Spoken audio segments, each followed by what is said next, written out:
بسم اللہ الرحمن الرحیم۔ سامعین کرام، آپ سن رہے ہیں اردو ناول کالی قبر کی جلد نمبر 1، اور یہ اس سلسلے کی قسط نمبر 13 ہے، اور جس کے مصنف ہیں ایم راحت۔ آپ اگر میرے چینل پر نئے ہیں اور آپ نے ابھی تک میرا چینل کہانی گھر سبسکرائب نہیں کیا تو میرے چینل کہانی گھر کو سبسکرائب کر لیجئے تاکہ نئے آنے والی ویڈیو کی اطلاع بر وقت آپ تک پہنچ سکے۔ میں نے امی سے پوچھا، امی وہاں مسجد میں اتنا عمدہ ناشتہ کہاں سے آ گیا تھا؟ وہ تو بہت ہی اچھا ناشتہ تھا۔ امی مسکرا دیں اور بولیں، دیکھو بیٹا، ہر بات کی گہرائیوں میں نہیں اترتے۔ میں نے وہاں بھی تمہیں خاموش رہنے کے لیے کہا تھا۔ مگر کیوں؟ اگر آپ مجھے بتائیں گی نہیں تو مجھے دنیا کے بارے میں معلومات کیسے ہوں گی؟ امی سوچ میں ڈوب گئیں اور انہوں نے آہستہ سے کہا، اس ویران مسجد میں جو نمازی نماز پڑھنے آئے تھے وہ انسان نہیں تھے۔ کیا مطلب؟ تم نے خود نہیں دیکھا کہ ایک ویران جگہ پر جہاں دور دور تک کوئی آبادی نہیں تھی، اتنے سارے نمازی نماز پڑھنے کے لیے کہاں سے پہنچ گئے؟ اور میں نے تو کہانیاں بھی بہت سی سنی ہیں، ویرانوں میں جن ہی رہتے ہیں۔ کیا مطلب ہے آپ کا؟ بھائی اب اور کون سی زبان میں تمہیں بتاؤں؟ میرا خیال تو یہ تھا کہ وہ جنوں کی مسجد تھی۔ کیا؟ میرا منہ حیرت سے کھل گیا۔ ہاں، وہ بزرگ بھی جن تھے، بہرحال انہوں نے ہمارے ساتھ اچھا سلوک کیا۔ جنوں میں بھی اچھے برے لوگ ہوتے ہیں۔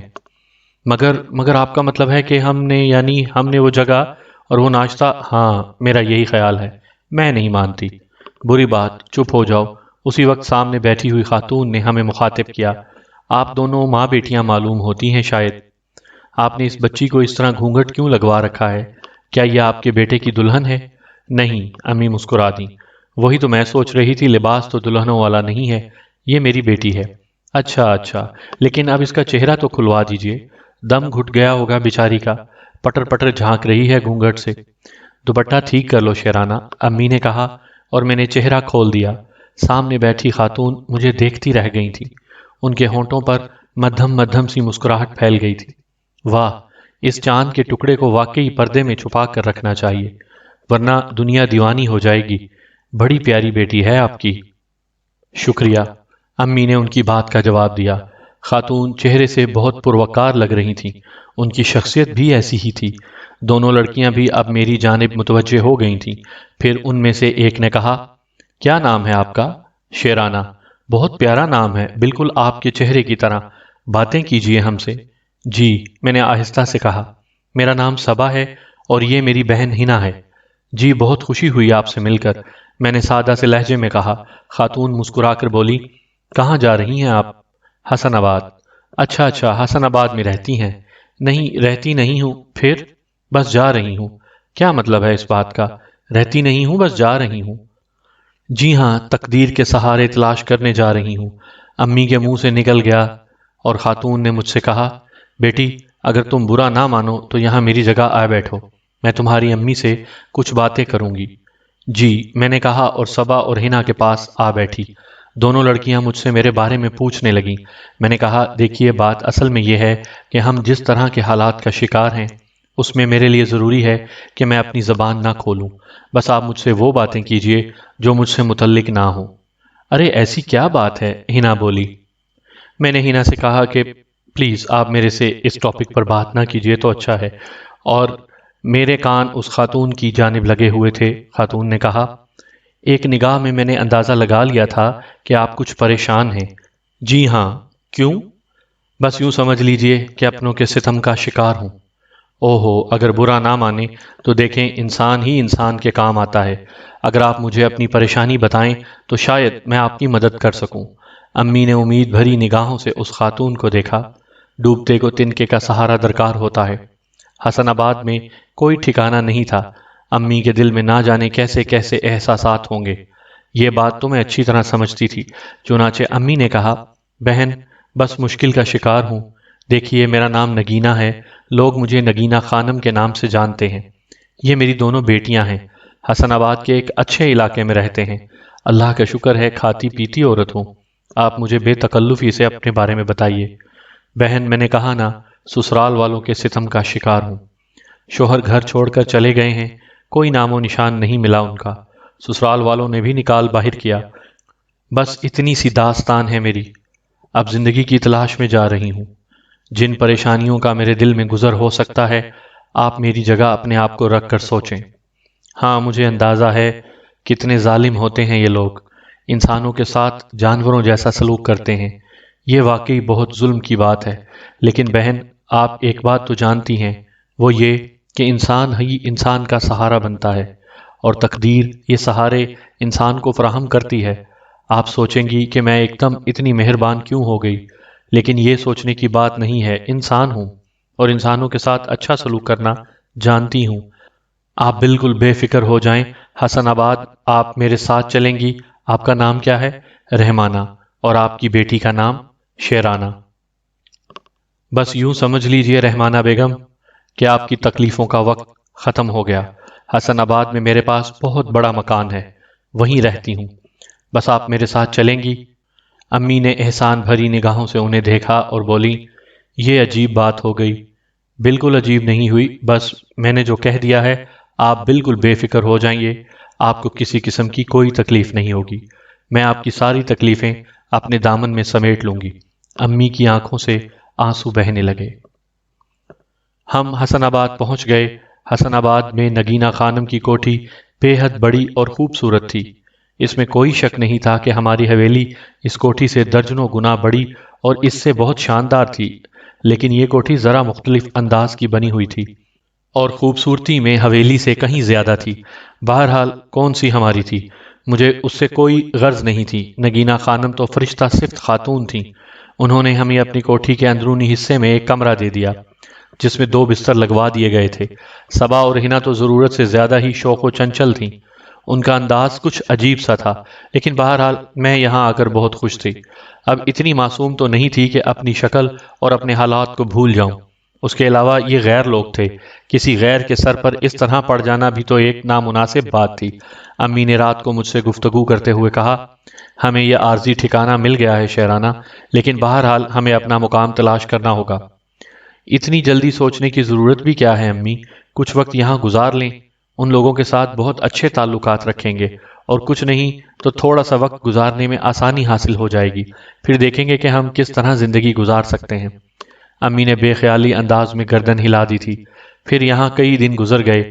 ہم زیادہ تر کوٹھی کے اندرونی حصے میں رہا کرتے تھے۔ صبا اور ہنا بھی نہ جانے کس کام میں مصروف ہو جاتی تھیں۔ وہ دن کو 11:30 بجے اٹھنے کی عادی تھی، جبکہ نگینہ خانم جلدی جاگ جاتی تھیں۔ صبح کو ناشتہ ان کی وجہ سے جلدی مل جاتا تھا، ورنہ صبا اور ہنا تو دن میں 11:30 بجے 12 بجے ناشتہ کیا کرتی تھی۔ ہم لوگوں کو یہاں کئی دن گزر گئے تھے۔ جس کمرے میں ہم رہتے تھے اس کی ایک کھڑکی اس کوٹھی کے بیرونی حصے کو دیکھنے کے کام آ سکتی تھی۔ ہم اس کھڑکی سے دیکھا کرتے تھے کہ کچھ کاریں ان کے گھر آ جایا کرتی تھی رات کو۔ ہم سوچتے تھے کہ کوئی رشتہ دار ہوں گے، لیکن یہ صبح ہی واپس جاتی تھیں۔ نگینہ خانم ہمارے ساتھ بہت مہربانی سے پیش آتی تھیں، لیکن صبا اور ہنا کا کردار مجھے کچھ عجیب سا لگتا تھا۔ وہ بالکل بے حجاب تھیں اور ایسی ایسی باتیں کرتی تھیں کہ میرا چہرہ شرم سے سرخ ہو جاتا تھا۔ اس کے علاوہ یہاں میں نے کئی اور خواتین کو بھی دیکھا تھا جو آتی جاتی رہی تھیں، لیکن ہم چونکہ نئے نئے آئے تھے اس لیے محدود ہی رہتے تھے۔ پھر تقریباً 10-12 دن گزر گئے۔ پھر ایک دن نگینہ خانم امی کے پاس آ بیٹھیں۔ موسم ابر آلود تھا، ہلکی ہلکی خنکی چھائی ہوئی تھی۔ نگینہ خانم نے امی کو دیکھا اور بولی، دنیا کو دیکھ لیا اچھی طرح تم نے رحمانہ بہن؟ جی باجی، بڑی سنگ دل ہے دنیا، کچھ سمجھ میں نہیں آتا کیا کیا جائے۔ تمہارے شوہر نے بھی کبھی پک پلٹ کر تمہاری خبر نہیں لی۔ کیا کہوں کیا نہ کہوں، وہ خود کسی مشکل میں پھنسے ہوئے تھے، خدا جانے ان کے ساتھ کیا سلوک ہوا۔ تو اب کیا کرو گی؟ انتظار کرتی رہو گی ان کا؟ انتظار کرتی بھی رہوں تو ان کو پانے کا تصور ذہن سے نکل چکا ہے، تو زندگی گزارنے کا کوئی نہ کوئی طریقہ تو سوچا ہی ہوگا تم نے۔ آپ یقین کریں میری سمجھ میں کچھ آتا ہی نہیں، تو کسی سمجھانے والے سے پوچھئے کہ زندگی میں اب کیا کرنا ہے۔ کون ہے مجھے سمجھانے والا؟ میں ہوں، نگینہ خانم نے کہا، اور امی نے احسان بھری نگاہوں سے انہیں دیکھا اور بولی، آپ جیسی نیک خاتون تو شاید دنیا میں کم ہی ہوں گی۔ کون کسی کو اس طرح کام آتا ہے جس طرح آپ نے میرا ساتھ دیا ہے۔ دیکھو ایک بات کہوں تم سے، چراغ سے چراغ جلتے ہیں۔ اس دنیا میں ایسا ہی ہوتا ہے، کوئی جب خود زندگی کے مشکل تجربات سے گزرتا ہے تو اس کی آرزو ہوتی ہے کہ دوسروں کی مدد بھی کرے۔ میرا ذہن اسی قسم کا ہے۔ میں تمہیں اپنی ماضی کی داستان نہیں سناؤں گی، لیکن یوں سمجھ لو کہ زندگی کی جتنی مشکل کہانیاں ہوتی ہیں سب کا ایک ہی انداز، ایک ہی رخ ہوتا ہے۔ خاص طور پر ہم عورتوں کے ساتھ تو بہت برا ہوتا ہے۔ یہ مرد ہمیں انسان سمجھتے ہی نہیں، لیکن ہمارے پاس بھی انتقام کے ہتھیار موجود ہیں۔ ہم بھی اپنی زندگی اپنی پسند سے گزار سکتے ہیں۔ میں نے یہی کیا ہے۔ ہنا اور صبا کا باپ ایک بہت بڑا آدمی تھا، اتنا بڑا آدمی کہ تم سوچ بھی نہیں سکتی رحمانہ بیگم، لیکن اس نے مجھ غریب عورت سے شادی کی، اپنے خاندان والوں سے چھپا کر رکھا، 2 بیٹیوں کا باپ بن گیا، اور جب دل بھر گیا تو مجھے اپنے آپ سے جدا کر دیا۔ زندگی کے حسین دن اور رات لوٹ کر اس نے مجھے کلاش کر دیا تھا، اور اس کے بعد وہ کسی دوسری عورت کی طرف متوجہ ہو گیا۔ بتاؤ میں کیا کرتی؟ نتیجے میں نے انتقام کا راستہ اختیار کر لیا اور زندگی کے لیے ایک شعبہ اپنا لیا۔ کیا؟ امی نے پوچھا۔ بس تم اب یہ سمجھ لو کہ اب صبا اور ہنا کمائی کا ذریعہ ہیں۔ تماشبین آتے ہیں، اپنا مطلب پورا کرتے ہیں، اور میں ان سے ان کا بھرپور معاوضہ وصول کرتی ہوں۔ ایسی ہی کئی بے سہارا لڑکیاں میرے پاس آتی ہیں اور میں نے انہیں سہارا دیا ہے۔ دیکھو برا مت ماننا رحمانہ بہن، تمہاری بچی تو انمول ہیرا ہے، پہلی ہی بار اسے اتنی قیمت مل جائے گی اس کی کہ تمہاری بقیہ زندگی عیش سے گزرے گی۔ کیا کہہ رہی ہیں آپ؟ امی گھبرا کر کھڑی ہو گئیں۔ بیٹھ جاؤ رحمانہ بہن، بیٹھ جاؤ۔ میں نے کہا نا تم سے کہ اس دنیا میں خود غرضی ہی سب سے بڑی حیثیت رکھتی ہے۔ میں نے ایک نگاہ میں تمہاری بچی کو دیکھا اور فیصلہ کر لیا کہ تمہیں اپنے ساتھ شامل کر لوں۔ لیکن میرا مطلب ہے، میری سمجھ میں کچھ نہیں آتا۔ بس جسموں کا کاروبار کرتے ہیں ہم لوگ، سمجھ رہی ہو؟ اور خبردار، پارسا بننے کی کوشش بیکار ہوگی۔ تمہیں اس غرض سے یہاں لائی ہوں میں۔ اب تک میں نے جو کچھ کیا وہ اسی نظریے سے کیا ہے۔ آپ پاگل ہو گئی ہیں کیا؟ میں ایک شریف خاندان کی عورت ہوں، میں اپنی بچی کو زندگی میں ایک اچھا مقام دینا چاہتی ہوں۔ میں بھی یہی چاہتی ہوں کہ تمہاری بیٹی کو ایک اچھا مقام ملے۔ جس وقت تک اس پر جوانی ہے فائدہ اٹھاؤ، کروڑوں کو مال ہوگی، اس کے بعد باقی زندگی اس کی بھی عیش سے گزرے گی اور تمہاری بھی۔ میں تھوکتی ہوں ایسی زندگی پر؟ نہیں رحمانہ، تم تھوک نہیں سکتی۔ جب انسان کوئی قدم اٹھاتا ہے تو بہت غور کر لیتا ہے۔ تمہیں اب یہاں رہنا ہوگا ہر قیمت پر۔ زبردستی؟ ہاں، میں نہیں رہوں گی۔ سوچ لو، اگر تم یہاں نہیں رہو گی تو ایسا ہوگا کہ تمہاری بیٹی کا چہرہ تیزاب ڈال کر بگاڑ دیا جائے گا، تمہاری دونوں آنکھیں پھوڑ دی جائیں گی۔ پھر یہ ہوگا کہ ایک بدصورت جوان لڑکی ایک اندھی عورت کا ہاتھ پکڑ کر سڑکوں پر بھیک مانگے گی۔ میں اس کی زبان بھی کاٹ دوں گی اور تمہاری بھی، تاکہ تم لوگ اپنی کہانی کسی کو نہ سنا سکو۔ میں تمہارے ہاتھوں کی انگلیاں بھی کاٹ دوں گی تاکہ تم کسی کو اپنی داستان تحریر کر کے نہ دے سکو۔ پھر سڑکیں ہوں گی اور تم۔ ایک بات بتاؤں، تیزاب سے جھلسے ہوئے چہرے والی جوان لڑکی بھی مردوں کی ہوس کا نشانہ بنتی رہتی ہے۔ لوگ اس کے چہرے کو نظر انداز کر دیتے ہیں۔ یہ دنیا ہے اور میں تمہیں دنیا کا روپ دکھا رہی ہوں، اور اب اس سے بھی مل لو۔ شہباز، نگینہ خانم نے دروازے کی طرف رخ کر کے کسی کو آواز دی، اور جو شخص اندر داخل ہوا وہ کسی زمانہ قدیم کا جلاد معلوم ہوتا تھا۔ کالے رنگ، موٹے موٹے ہونٹ، چھوٹی چھوٹی بھیانک آنکھیں، اتنا چوڑا چکلا بدن کہ دیکھنے والے پر وحشت طاری ہو۔ جی خانم، اس نے اندر آ کر کہا، یہ دونوں سرکشی کر رہی ہیں، انہیں ٹھیک کرنا ہے۔ جی خانم، شہباز نے کہا اور آگے بڑھا۔ پھر اس نے امی کے بال پکڑے اور انہیں اٹھا کر کھڑا کر دیا۔ سن رہی ہے تو؟ خانم کیا کہتی ہیں؟ امی کے حلق سے چیخ نکل گئی تھی اور میں بھی چیخ کر ایک کونے میں سمٹ گئی تھی۔ چھوڑ دو شہباز، نگینہ خانم نے کہا، اور شہباز نے امی کے بال چھوڑ دیے۔ نگینہ خانم نے کہا، وقت کو سمجھو، وقت کو دیکھو۔ بس میں اب چاہتی ہوں کہ یہ چیک کیش ہو جائے اور تم زندگی کے صحیح راستوں پر چل پڑو۔ چیک کے حوالے کے ساتھ نگینہ خانم نے میری طرف انگلی اٹھائی تھی۔ پھر انہوں نے کہا، سوچنے کے لیے 24 گھنٹے۔ 24 گھنٹے کے بعد، اس فیصلے کے بعد ہی میرا عمل۔ یہ کہہ کر وہ دروازے سے باہر نکل گئی۔ امی نے دونوں ہاتھ سینے پر رکھ لیے تھے۔ ان کے منہ سے بھرائی ہوئی آواز نکلی، میرے خدا، میرے خدا۔ میں خود بھی رو رہی تھی۔ اب اتنی ناسمجھ بھی نہیں تھی کہ نگینہ خانم کی باتوں کو نہ سمجھ پاتی۔ میں نے آگے بڑھ کر امی سے کہا، رونے دھونے سے کام نہیں چلے گا امی، ہمیں سوچنا ہوگا۔ امی نے درد بھری آواز میں کہا، کیا ہے یہ ساری دنیا؟ یہ دنیا کیسی ہے شیرانہ؟ ہم وہ نہیں بنیں گے جو ہمیں بنایا جا رہا ہے۔ آؤ خودکشی کر لیں شیرانہ، ہم زندہ نہیں رہنا چاہتے۔ آہ بظاہر کیسی نیک سیرت عورت تھی، یہ کیسی اچھی شکل و صورت کی مالک، اور وہ لڑکیاں بھی، لیکن یہ اندر سے کیا نکلی؟ بہت مشکل ہے، اس دنیا کو سمجھنا بہت مشکل ہے۔ امی حوصلے سے کام لے، یہ سب کچھ تو نامناسب نہیں کہ ہم خودکشی نہیں کریں گے، ہم نکل چلیں گے یہاں سے۔ آئیے امی یہاں سے بھاگ چلیں۔ امی نے میری طرف دیکھا، پھر پھیکی آواز میں بولیں، اب یہاں سے بھاگنا اتنا آسان نہیں ہوگا، میں سب کچھ سمجھتی ہوں، سب کچھ جانتی ہوں۔ امی کا کہنا بالکل ٹھیک تھا۔ میں نے دروازہ کھول کر باہر نکلنے کی کوشش کی تو پتہ چلا کہ دروازہ باہر سے بند ہے۔ ہم لوگ واقعی مصیبتوں کا شکار ہو گئے تھے، اور اب ہمارے سامنے کوئی راستہ نہیں تھا۔ رہ رہ کر یہ خیال دل میں آتا تھا کہ دیکھو تقدیر نے کیسا دھوکہ دیا ہے۔ خیر میں نے تو ہوش سنبھالتے ہی اپنے لیے دکھ دیکھے تھے۔ بچپن بھی اسی طرح سے گزرا تھا کہ دوسروں سے الگ تھلگ، دوسرے خوشیوں کے گہوارے میں جھولتے تھے، اور میں صرف اپنی ماں کی آنکھوں سے آنسو ٹپکتے دیکھتی تھی۔ میری زندگی یہی ہو کر رہ گئی تھی۔ یہ سب دکھ میرے لیے کم نہیں تھی، لیکن تقدیر کے لکھے کو کوئی نہیں بدل سکتا۔ سب کچھ بیکار ہے، ہم فیصلہ بھلا کیا کر سکتے تھے؟ امی کی تو رو رو کر آنکھیں سوج گئی تھی۔ میں شاید اس سنگین صورتحال کو پوری طرح سمجھ نہیں پا رہی تھی۔ جو کچھ انہوں نے کہا تھا تھوڑا بہت تو میں سمجھ میں آ گیا تھا، لیکن دنیا سے مکمل ناواقفیت تھی۔ میں نے امی سے کہا، امی اب ہمارے سامنے کوئی راستہ نہیں ہے، آخر وہ ہم سے کیا چاہتی ہیں؟ آپ ان سے تعاون کر لیجئے تاکہ ہماری یہ مشکل حل ہو جائے۔ اب اس کے علاوہ ہمیں کون سا ٹھکانہ ملے گا؟ امی نے چونک کر مجھے دیکھا، دیکھتی رہیں، اور پھر اور بھی بلکنے لگیں۔ میں نے کہا، آخر وہ مجھ سے کیا چاہتی ہیں؟ میری معصوم بچی، جو کچھ وہ بدبخت عورت چاہتی ہے تو اگر سمجھ لے تو زندگی کھونے پر آمادہ ہو جائے۔ تو مجھے سمجھائیے نا امی، کوئی ماں اپنی بیٹی کو یہ نہیں سمجھا سکتی کہ… امی جملہ ادھورا چھوڑ کر خاموش ہو گئیں۔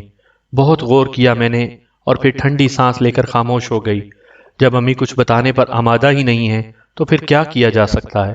بہرحال وقت گزرتا رہا۔ 24 گھنٹے کا الٹیمیٹم دیا تھا نگینہ خانم نے ہمیں، اور وقت اتنی تیزی سے گزر رہا تھا کہ بیان سے باہر ہے۔ پھر ہمیں کھانا دیا گیا۔ کھانا دینے کے لیے صبا آئی تھی۔ میں نے صبا سے کہا، صبا میں تم سے کچھ بات کرنا چاہتی ہوں، کھانا کھا لو۔ دیکھو تو صحیح میری امی کی حالت کیا ہو رہی ہے۔ امی کو سمجھاؤ کہ اماں کی بات مان لیں۔ اماں جو کچھ کہہ رہی ہیں تمہارے بھلے کے لیے کہہ رہی ہیں۔ صبا میں تم سے کچھ باتیں کرنا چاہتی ہوں۔ ہاں کہو کیا بات ہے؟ الگ میں باتیں کرنا چاہتی ہوں، تو میرے ساتھ آؤ، صبا نے کہا، اور امی چیخ پڑی، نہیں نہیں میری بچی کو لے کر کہیں مت جاؤ، اس کو میرے ساتھ جانے دو بڑی بھی، تم کھانا کھاؤ۔ صبا نے کہا، ویسے بھی اب اس کا اور تمہارا ساتھ نہیں رہے گا، تم پاگل ہو، جبکہ یہ مجھے سمجھدار لگتی ہے۔ صبا نے میری امی کے بارے میں ایسے الفاظ کہے تو مجھے غصہ آ گیا، اور میں نے کہا، دیکھو صبا یہ میری ماں ہے اور ان کی عزت کرنا تمہارا فرض ہے، تو پھر ان سے کہو کہ ہم لڑکیوں کے بیچ میں ٹانگ نہ اڑائیں۔ آؤ میرے ساتھ کھانا بعد میں کھا لینا۔ امی نے مجھے روکنے کی کوشش کی تو صبا نے باہر شہباز کو آواز دے دی۔ اسے دیکھ کر تو ہماری جان ہی نکل جاتی تھی، چنانچہ امی بھی خشک ہونٹوں پر زبان پھیر کر رہ گئیں۔ صبا مجھے ساتھ لیے ہوئے دوسرے کمرے میں آ گئی۔ صبا آخر آنٹی مجھ سے کیا چاہتی ہیں؟ میں نے کہا، اور صبا مسکرانے لگی۔ پھر اس نے مجھ سے جو باتیں کی انہوں نے میرا چہرہ شرم سے سرخ کر دیا۔ ایسی ایسی شرمناک باتیں اس نے مجھے کہیں کہ میرا دل چاہا کہ اس کا منہ نوچ لوں۔ میں نے اس کو برا بھلا کہنا شروع کر دیا۔ وہ ہنس پڑی اور بولی، ٹھیک ہے بی بی، وقت آنے دو، دعائیں نہ دو تو ہمارا نام صبا نہیں۔ پھر صبا مجھے میرے کمرے میں چھوڑ گئی۔ امی کھانا لیے بیٹھی تھی، ابھی تک انہوں نے کھانے کو ہاتھ بھی نہیں لگایا تھا۔ میں نے امی سے کہا، آپ فکر نہ کریں امی، آخر ہمارے پاس ایک حق تو ہے، وہ یہ کہ ہم اپنی زندگی کھو دیں۔ خودکشی کرنا اتنا مشکل نہیں ہوتا ہے، مجھے سب کچھ معلوم ہو گیا ہے۔ معافی چاہتی ہوں، آپ تو مجھے کچھ بتا ہی نہیں رہی تھی، لیکن میرا حالات سے واقف ہونا ضروری تھا۔ کیا فیصلہ کیا تم نے؟ مر جائیں گے امی دونوں، بے فکر رہیں آپ سے پہلے میں جان دوں گی۔ مجال ہے کسی کی کہ میرے بدن کو ہاتھ لگا سکے۔ آپ بالکل بے فکر رہیں، کھانا کھائیے، چلیے، ہمیں کم از کم فیصلہ کرنے کا موقع تو ملا۔ میں نے بہادری سے کہا، اور میرے ان الفاظ نے شاید امی کو حوصلہ دیا۔ ہم لوگ کھانا کھانے میں مصروف ہو گئے۔ وقت گزرتا رہا، میں بہت سی سوچوں میں گم تھی۔ صبا اور ہنا تو بہت بری لڑکیاں تھیں۔ میں تو سمجھتی تھی کہ وہ صرف شوق اور چنچل ہیں، لیکن اصل میں وہ بدکار تھیں، اور کسی فاحشہ سے ہر بات کی توقع رکھی جا سکتی ہے۔ چنانچہ میں تو پرسکون ہو گئی تھی۔ میں دل میں سوچ رہی تھی کہ بھلا کسی کی کیا مجال ہے کہ اسے اس کی مرضی کے خلاف مجبور کر سکے۔ میں بھی بالکل مطمئن تھی اور مجھے کسی بات کی پرواہ نہیں تھی۔ رات کا کھانا بھی آیا۔ ہم دونوں اب ذہنی طور پر مطمئن تھے اور یہ فیصلہ کر چکے تھے کہ کھانے پینے کے بعد مر جائیں گے۔ مرنے کے لیے طریقہ کار بھی سوچ لیا تھا اور مجھے یہ طریقہ کار سوچ کر بڑی ہنسی آئی تھی۔ بہرحال رات کے کھانے سے فراغت حاصل کی، شہباز برتن اٹھا کر لے گیا تھا۔ وہ کمبخت شاید ہمارے دروازے پر ہی جمع رہتا تھا۔ اسے ہماری پہرے داری سونپ دی گئی تھی۔ جس کمرے میں ہم تھے اس میں کوئی ایسی کھڑکی وغیرہ بھی نہیں تھی جس سے ہم فرار ہونے کی کوشش کر سکتے۔ بظاہر بالکل قیدی تھے اور ہمارے پاس بچت کا کوئی راستہ نہیں تھا، لیکن پھر مجھے اس کی زیادہ پرواہ نہیں تھی۔ البتہ کھانے کے بعد دماغ اتنا بھاری ہو گیا کہ ہم لوگ جہاں بیٹھے تھے وہیں کے وہیں سو گئے۔ شاید کھانے میں کوئی ایسی چیز دی گئی جو ہمیں بے ہوش کر دے، اور میرا اندازہ بالکل ٹھیک ہی نکلا۔ صبح کو میں اپنے بستر پر پڑی ہوئی تھی، لیکن امی کمرے میں موجود نہیں تھی۔ کمرے کا دروازہ باہر سے بند تھا۔ میں نے امی کو آوازیں دیں اور جب ان کی آواز نہ پائی تو خوف سے پاگل ہو گئی۔ میں نے چیخ چیخ کر رونا شروع کر دیا۔ امی کو آوازیں دینا شروع کر دیں تو شہباز اندر آیا اور غرائی ہوئی آواز میں بولا، دیکھو یہ چاقو ہے میرے ہاتھ میں، تیری ناک کاٹ لوں گا اور تیرے سر کے بال صاف کر دوں گا۔ پھر چیختی ہوئی اچھی لگے گی؟ آواز بند کر ورنہ گردن دبا دوں گا۔ وہ اس طرح آگے بڑھا کہ میں سہم گئی۔ میں نے ہاتھ جوڑ کر کہا، نہیں نہیں، میں نہیں چیخوں گی۔ ہاں خیال رکھنا الٹے دماغ کا آدمی ہوں۔ وہ باہر نکل گیا اور دروازہ باہر سے بند ہو گیا تھا۔ اب میرا حوصلہ جواب دے گیا تھا۔ امی کے ساتھ رہ کر تو سب کچھ کر سکتی تھی، لیکن یہ تنہائی، اور پھر کچھ اس طرح مجھ پر ہیجان سوار ہوا کہ مجھے سردی لگنے لگی اور میں بستر میں لیٹ گئی۔ اتنی شدید سردی لگ رہی تھی کہ بدن برف میں ڈوب رہا تھا۔ پھر مجھ پر غشی سی طاری ہو گئی اور صاف ظاہر ہو رہا تھا کہ شدید بخار کا یہ اثر نہ جانے کتنا طویل ہوگا۔ اس وقت شام کے سناٹے فضاؤں میں ابھرے ہوئے تھے اور مجھے اندازہ ہو رہا تھا کافی وقت گزر چکا ہے۔ امی سے جدائی نے دل کی بری حالت کر دی تھی۔ آنکھیں کھولی تو آنکھوں کے سامنے دھند سی چھائی ہوئی تھی۔ اسی وقت دروازہ کھلا اور نگینہ خانم اندر آئی۔ نگینہ خانم کے ساتھ کوئی مرد بھی تھا۔ نگینہ خانم بولی، جی ڈاکٹر صاحب، میری بیٹی ہے، یہ کبھی کبھی اول فول بکنے لگتی ہے، اس وقت دیکھیے کتنے شدید بخار میں مبتلا ہے۔ میں دیکھ لیتا ہوں، آپ باہر جائیے، ڈاکٹر نے کہا۔ میرے سامنے دیکھ لیجیے آپ۔ سنا نہیں آپ نے، آپ باہر جائیے۔ ڈاکٹر کی آواز کچھ عجیب سی تھی۔ نگینہ خانم خاموشی سے باہر نکل گئیں۔ جب ڈاکٹر میرے پاس پہنچا اس نے بھاری آواز میں کہا، ہاتھ دکھائیے، اور میں نے اپنے ہاتھ اس کی طرف نہ بڑھایا تو اس نے خود ہی ہاتھ بڑھا کر میرا ہاتھ اپنے ہاتھ میں لے لیا اور میری نبض چیک کرنے لگا۔ اس کے چہرے پر ایک عجیب سی کیفیت چھائی ہوئی تھی۔ پھر اس نے میری آنکھیں دیکھیں، پھر اس نے کہا، منہ کھول کر زبان دکھاؤں؟ تو میں نے غصیلے لہجے میں کہا، یہاں سے دفع ہو جاؤ، نہ تمہاری دی ہوئی دوا کھاؤں گی اور نہ میں جینا چاہتی ہوں۔ سنو ڈاکٹر، اگر تم واقعی ڈاکٹر ہو تو میرا کام کر دو۔ تمہیں بتائے دیتی ہوں، ان لوگوں نے مجھے یہاں قید کر لیا ہے۔ انہوں نے میری امی کو اغوا کر کے کہیں روپوش کر دیا ہے۔ ہم لوگ خودکشی کر لیں گے، ورنہ ڈاکٹر ہماری مدد کرو۔ ڈاکٹر نے کوئی جواب نہیں دیا، چند لمحے خاموش بیٹھا رہا۔ پھر اس نے اپنی گردن کے پاس کوئی چیز ٹٹولی اور اسے ٹٹول کر اپنے چہرے سے ایک جھلی سی ہٹا دی۔ میری آنکھیں اس کا جائزہ لے رہی تھی، لیکن جھلی سی ہٹنے کے بعد میں نے جو دیکھا اسے دیکھ کر میرا دماغ ایک دھماکے سے ہوا ہوا۔ یہ تو وہی تھا جو مسجد میں ملا تھا، جس نے ہمیں پہلی بار ناشتہ دیا تھا، جس نے ہمیں گاڑی پر اسٹیشن چھوڑا تھا۔ وہ حسین نیلی آنکھوں والا نوجوان لڑکا تھا۔ میں اسے دیکھ کر ششدر رہ گئی۔ وہ مسکرایا تو اس کے موتیوں جیسے چمکدار دانت نمایاں ہو گئے۔ میرا نام شوبان ہے، شوبان علی۔ پہچانی آپ مجھے؟ تم؟ ہاں، اور سنیے، میں آپ کے بارے میں سب کچھ جانتا ہوں۔ آپ کا نام شیرانہ ہے نا؟ ہاں، ایک بات کہنا چاہتا ہوں آپ سے۔ کیا؟ سامعین کرام، آپ یہ کہانی میرے چینل کہانی گھر پر سن رہے ہیں، اور آپ نے اگر ابھی تک میرا چینل سبسکرائب نہیں کیا تو میرے چینل کو سبسکرائب کر لیجئے اور بیل آئیکن پر کلک کر دیجئے تاکہ نئی آنے والی ویڈیو کی اطلاع بر وقت آپ تک پہنچ سکے۔ شوبان علی نے کہا، آپ اپنے حالات سے بالکل بے فکر ہو جائیے، میں ہر جگہ آپ کے پاس موجود ہوں۔ آپ جہاں بھی کسی مشکل کا شکار ہوں گی میں آپ کی مدد کروں گا۔ آپ کے دشمن آپ پر قابو نہیں پا سکیں گے۔ کیا آپ مجھ پر بھروسہ کر سکتی ہیں؟ تم مجھے اور امی کو یہاں سے نکال کر لے چلو، یقیناً لے جاؤں گا۔ یہاں کوئی آپ کا کچھ نہیں بگاڑ سکے گا۔ اس بات پر آپ مکمل اطمینان رکھیے گا۔ مگر شوبان تم کون ہو؟ میرے سوال پر وہ ایک بار پھر مسکرا دیا اور بڑی معصومیت سے بولا، شوبان۔ شوبان تو ہو، لیکن ان لوگوں سے تمہارا کیا تعلق ہے؟ کن لوگوں سے؟ جن لوگوں کے درمیان تم آ گھسے ہو۔ کیا تم واقعی ڈاکٹر ہو؟ ارے باتوں میں تو میں یہ بھول ہی گیا، یہ دوا کھائیے آپ فوراً۔ فوراً اس نے اپنی جیب سے ایک پڑیا نکال کر مجھے دی۔ مجھے دواؤں سے نفرت ہے، لیکن آپ کو بخار ہے، اتر جائے گا بخار، پہلے تم میری بات کا جواب دو۔ نہیں، پہلے آپ یہ دوا کھائیے، مان لیجئے نا میری بات۔ اس نے زبردستی مجھے دوا کی پڑیا کھلا دی۔ وہ بے مزہ سا پاؤڈر تھا۔ میں نے منہ بنا کر اسے حلق سے اتار لیا اور شوبان مسکرانے لگا۔ تو جناب، میں آپ کو بتا چکا ہوں، میرا نام شوبان ہے، اور میں آپ کا… وہ جملہ ادھورا چھوڑ کر خاموش ہو گیا، کیونکہ باہر عجیب سی آوازیں ابھری تھیں۔ میں بھی ان آوازوں پر غور کرنے لگی۔ یوں لگ رہا تھا جیسے دروازے سے باہر بہت سی بلیاں لڑ پڑی ہوں۔ ایسی غراہٹیں سنائی دے رہی تھیں۔ میں حیرانی سے 2 قدم آگے بڑھی اور دروازے کے قریب پہنچ کر اس سے کان لگا لیا۔ یہ آوازیں خود میری سمجھ میں نہیں آ رہی تھی۔ پھر اچانک ہی دروازہ کھلا اور میں اچھل کر 2 قدم پیچھے ہٹ گئی۔ آنے والے 4 افراد تھے، جن کے چہرے پر داڑیاں تھیں۔ ان کی شکلیں تقریباً یکساں ہی نظر آ رہی تھیں۔ میں ہکا بکا ہو کر دیکھنے لگی۔ وہ چاروں طرف دیکھ رہے تھے۔ تب میں نے پلٹ کر شوبان کو دیکھا اور بری طرح چونک پڑی۔ شوبان میرے پیچھے نہیں تھا۔ یہاں اس کمرے میں 2 مسحریوں کے سوا کچھ نہیں تھا، یا پھر وہ باتھ روم میں تھا جو کمرے کے اندر ہی بنا ہوا تھا۔ باقی کھڑکی وغیرہ اور کوئی نہیں تھی۔ ان میں سے ایک پھرتی سے باتھ روم کی طرف دوڑا تھا اور باتھ روم کا دروازہ کھول کر اندر جھانکنے لگا۔ باقی افراد مسحریوں کے نیچے جھانکنے لگے تھے۔ ایک طرف دیوار میں الماری بنی ہوئی تھی۔ ان میں سے ایک نے دروازہ کھول کر اندر جھانکا اور پھر حیرانی سے ایک دوسرے کی صورت دیکھنے لگے۔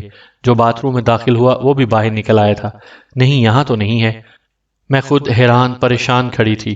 وہ لوگ ایک لمحے تک مجھے دیکھتے رہے، لیکن انہوں نے شوبان کے بارے میں مجھ سے کوئی سوال نہیں کیا تھا۔